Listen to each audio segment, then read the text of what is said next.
Now, despite the damage, one of the men responsible for bringing the Whitecaps to West Michigan says that baseball will be started in the spring. 24 Hour News 8's Ken Kolker is continuing our live team coverage with that part of the story. He heard from that owner today. Ken? Yeah, Marley, we're standing over the right center field wall, and I first wanted to show you something. There are still fires smoldering there along the first baseline. Those fires have been going since almost the beginning, and they're still, I can see at least 2 of those fires. Now, as for the future of the stadium, it was actually 20 years ago, last April, that I stood on this very spot and actually watched that very first opening game. Today, the man who helped bring baseball and the Whitecaps to West Michigan got emotional as he talked about the fire. There are a great deal of emotions.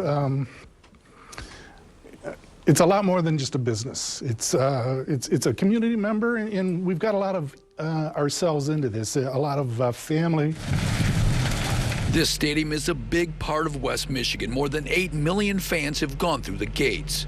Now, Whitecaps co-founder Dennis Baxter is counting again on fan support. And I think that they're going to rally around us, and they're going to help us through our difficult time. The fire destroyed 11 or 12 suites all down the right field line, but none of his 30 employees were hurt. Even as the stadium still smoldered, Baxter stood in a room beyond the center field wall, a room that smelled like smoke, and vowed a strong comeback.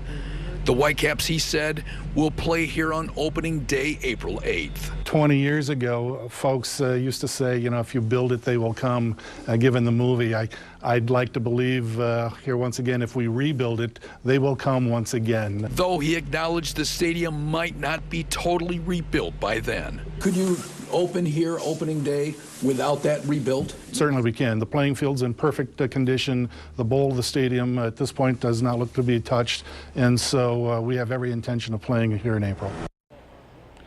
Now, Baxter said that the team's parent club, the Detroit Tigers, has offered its support. Now, this year they're going to be playing the Midwest All-Star game here, and Baxter said that game will go on as planned.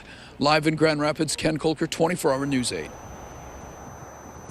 Ken, thank you. And the ballpark means so much, of course, to so many of you, and really it means so much to many of us out here covering this story.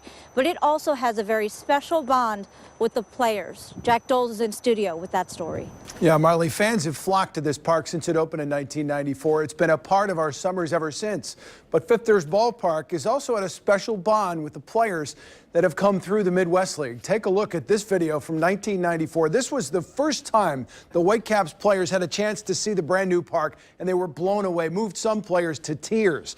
Remember, they played, this Whitecap team played in a dump of a park in Madison, Wisconsin the year before, where they played in front of sparse crowds. Since then, more than 8 million fans have watched the Whitecaps play baseball at Fifth Third Ballpark. It's hosted 2 All-Star games, 5 Midwest League Championship Series.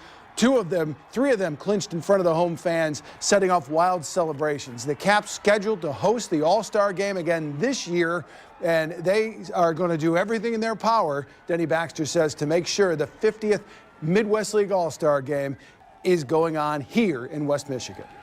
Is this going to change anything? Absolutely not. We'll have a better celebration than we ever had. And so you would expect to have that rebuilt at least by the All-Star game? Yes, sir. And Marley, coming up in sports at 6, we'll talk to one of the men from Midwest League, how they plan and believe that the Whitecaps will be able to pull this thing off.